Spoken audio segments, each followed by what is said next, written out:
Rise, Meg. The Force will be with you.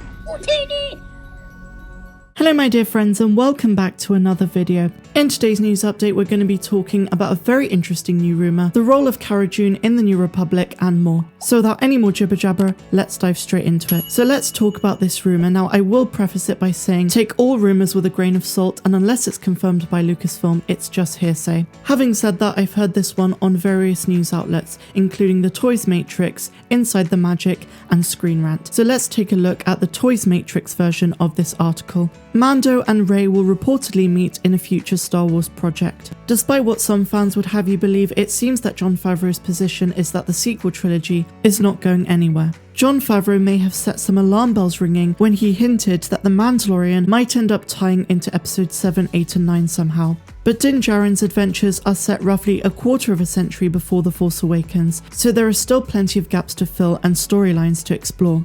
However, there are now sources, the same ones that told us that Luke Skywalker was on his way back, that Mando and a young Rey will end up crossing paths in a future movie or even in a future season of The Mandalorian. At least that's the plan right now. Further details are not clear, but surely any such interaction would take place before The Force Awakens. So like I say my friends, take it with a grain of salt, don't believe everything you read, but over the last day or so this is a popular rumour that's been making the rounds on the internet. As I say guys, the source is the Toys Matrix, but you can also find the article on Inside the Magic. So now let's move on to our next article. So now we're going to be talking about Cara Dune and how her role in the New Republic is technically the heir to the Jedi. The Mandalorian saw Cara Dune become Marshal of Navarro, and she's occupying a role that was filled by the Jedi in the Old Republic. The Mandalorian has revealed to us that the defeat of the Empire at the Battle of Jakku left the galaxy in chaos. The New Republic's power is centered at the galactic core, while the Outer Rim technically belongs to the Republic. This is only nominally the case, for they do not possess the forces to bring peace to the galaxy.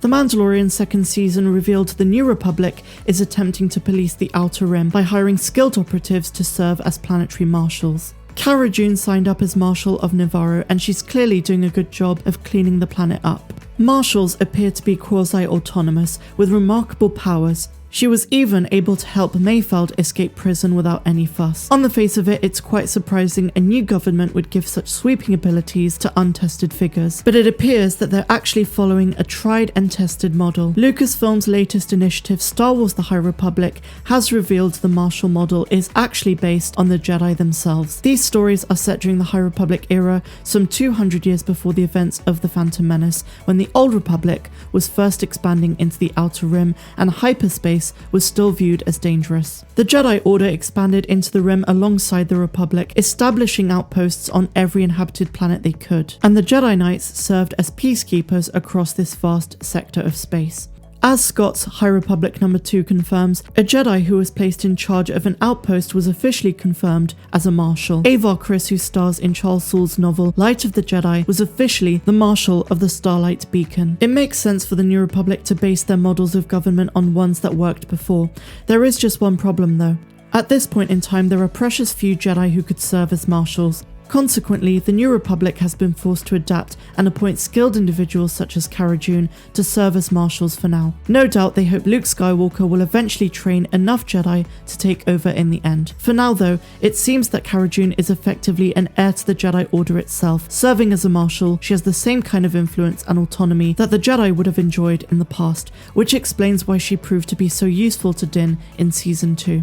It will be very interesting to see how she performs in this role in the upcoming third season of Mando. Now I'm very aware of the fact that a lot of you are not fans of the High Republic, but Light of the Jedi in particular gives a lot of background to some of the concepts that we take for granted in the Skywalker saga. So now my friends, let's move on to our last article, and we're talking about C-3PO and how Star Wars just revealed him to be a bully and a murderer. I spoke about this on my Patreon the other day, but I'm going to share it with you here as well. So as we all know, C-3PO has always been quite sassy. Whether it's through clever comebacks or sassy remarks here and there, you have to love the galaxy's most favourite protocol droid. But thanks to Star Wars issue 11, which came out a couple of days ago, C-3PO has become Billy Badass. That's right, he's become a droid killer.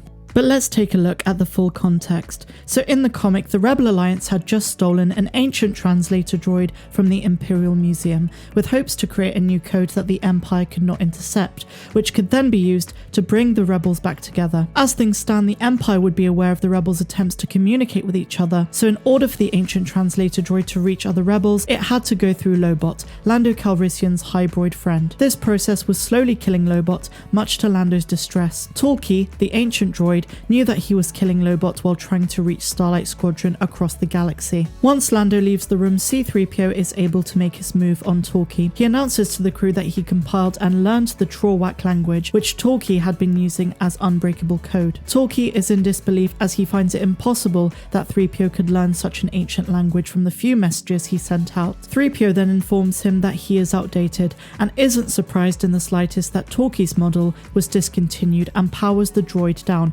permanently with a quick button press. Now I just love this image because it's so dramatic the way that Talkie falls to the ground. Now before we get all judgy towards 3PO, he does kill the droid with some reasons behind it. First of all, he's just a droid. Talkie was no longer needed as he learnt the language, and 3PO would not rely on Lobot to send the communications, thus saving his life.